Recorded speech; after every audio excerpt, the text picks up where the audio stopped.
I'm a senior research fellow at HERC at NDPH and fellow at Green Templeton College. This is work I'm talking about today. I had listed my co-authors. I then took them off this page and meant to put them in the rest of the presentation. I duly forgot to do that. I'm therefore very sorry to my wonderful co-authors, and they're all welcome to kill me later. So this is, does my child's health state affect my decision to have them tested for rare genetic conditions? Evidence from sequential choice experiments in 2 countries. If that all sounds like a bit of a mouthful, hopefully we'll unpick that in the next few slides. So, by way of background, I'm going to thank Sally for a wonderful introduction and sort of overture by getting into rare diseases. So they affect 1 in 16 people, and these etiological diagnoses are sort of difficult and costly to establish. As Sally was saying, they can go on for kind of years and years and years, causing much stress and worry and anxiety, amongst other things, to patients and indeed parents. So parents really value these etiological diagnoses, even in the absence of sort of any treatment change as well. So they say things from our kind of PPI work, just peace of mind, saying I know what the problem is, and kind of things like this. So previous studies have looked at 2 things. One is kind of parent preferences for health states of children, so what they value about their children's health states, and the other one are preferences for having their children undergo diagnostic testing, but to date, no studies have kind of like merged these 2, and that's kind of the premise of what we're doing here. So kind of doing those together, my simple idea. So the kind of beginnings of what we have been doing in this study were based on some qualitative work. So we have focus groups here, which were now pre-pandemic, so a little while ago, held both in Oxford here in England and in Canada in Vancouver. Had 33 parents in total. And again, we're kind of having these kind of recurring themes. So just to quote on the left, like, if my child was in an extreme amount of pain, or I could see that there was severe impact on their life, then I would go to do almost whatever lengths to get an answer. So it's all about this kind of preferences for getting more information, more of this kind of etiological diagnosis. So a very simple research question. What are parents' preferences for genomic testing to diagnose rare diseases conditional on children's health-related quality of life? So how do we go about doing that? So we start with a stated choice experiment, also termed discrete choice experiments that we use a lot in health.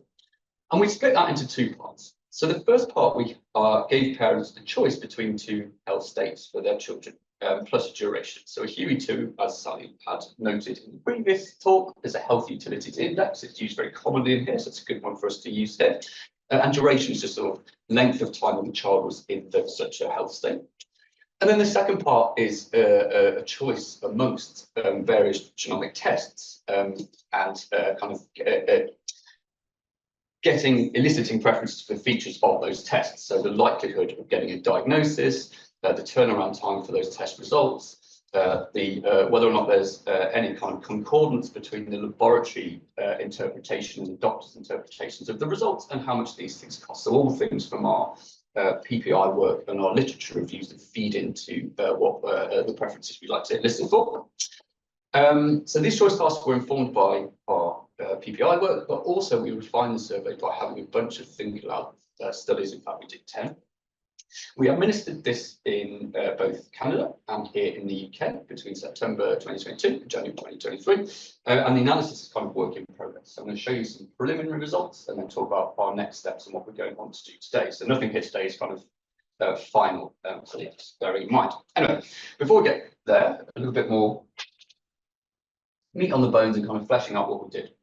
So these were kind of the choice tasks that we asked parents to complete. So on the left, we have part 1. This was the preferences for the health state of the children. So in this particular task, you've got health state A and health state B.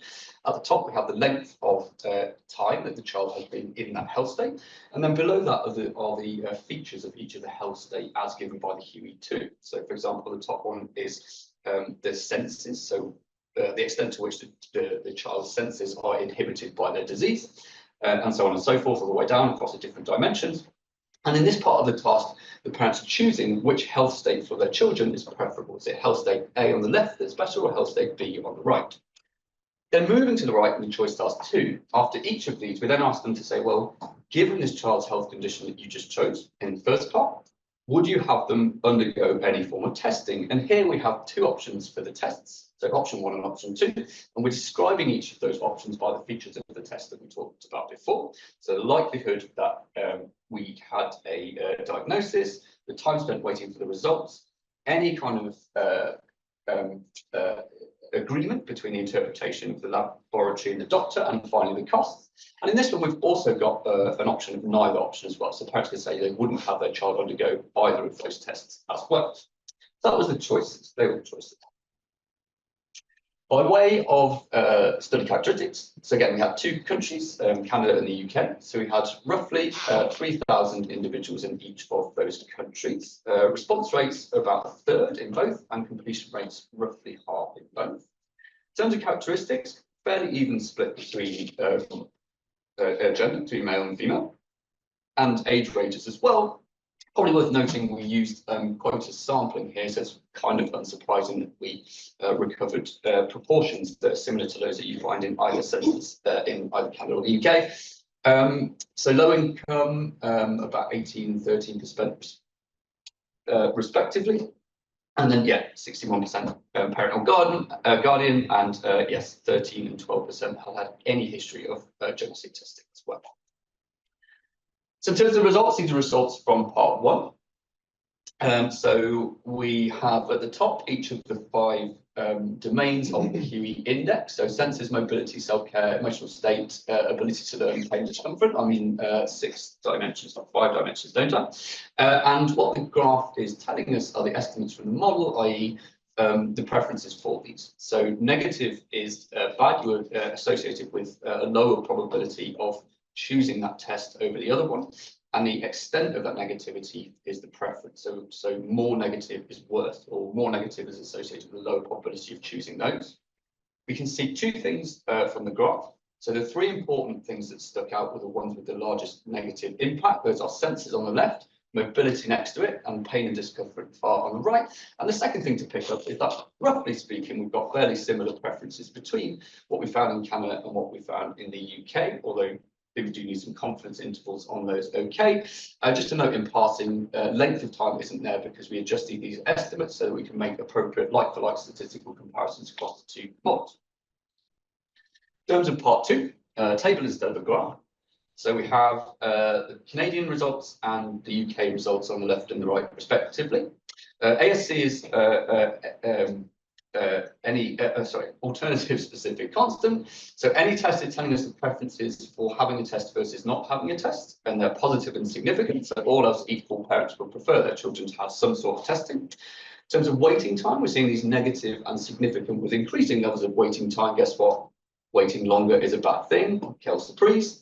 Again, similarly, likelihood of diagnosis. So a higher likelihood of diagnosis associated with a higher probability of preferring a testing option in the Canadian sample. No evidence of that in the UK sample, perhaps surprisingly. And interpretation, we're seeing negative preferences for discordance between the laboratory and the doctor's interpretation of the results for the test as well. Cost, negative and significant, so people prefer cheaper tests, of course they do. The income elasticity I'm going to get to on the next slide. So this is what we call income elasticity. It's a fairly simple computation, and all we're doing here is allowing for the strength to which you are sensitive to price to vary across the range of income. Your intuition coming from economics, that is, we expect people on lower incomes to be more sensitive to price. If the price of a test is $1,000, probably it's going to matter to someone on £20,000 more than it is to someone on £100,000. That's exactly what we're seeing on the graph to the right. How that impacts on our behavioural interpretation is when we come to calculating how much parents were willing to pay for all of these tests for their child. So if we look at the lower end on the lower income, around £15,000 to £20,000, parents here were willing to pay about £4,000 for a test. And then the upper end of the income distribution, so kind of more 70 or 80 on the right hand side there, talking about £8,500 to £9,000 as well. So quite a range of costs as well. So just kind of sum it up and kind of where we're going. So parents most valued senses, mobility and pain avoidance for the preferences for the children's health state. Utility for genomic testing, hampered by uncertainty in the interpretation of the results. And we're seeing this kind of quite pronounced income gradient that we see through our income elasticity. So next steps in going forward, of course, I made a big song and dance at the beginning about having this kind of sequential thing as well. So these are models that we're currently working on, and we're not there yet, hence work in progress. It should really say preliminary findings, not key findings. And finally, a calibration exercise. So is there a way of adjusting? Do we really believe 4,000 and 9,000 pounds? Perhaps, perhaps not, but then maybe there's something we can do to sort of tease that out and examine that a little bit more. So that was all I wanted to say. Hope I'm not over time. Thank you very much.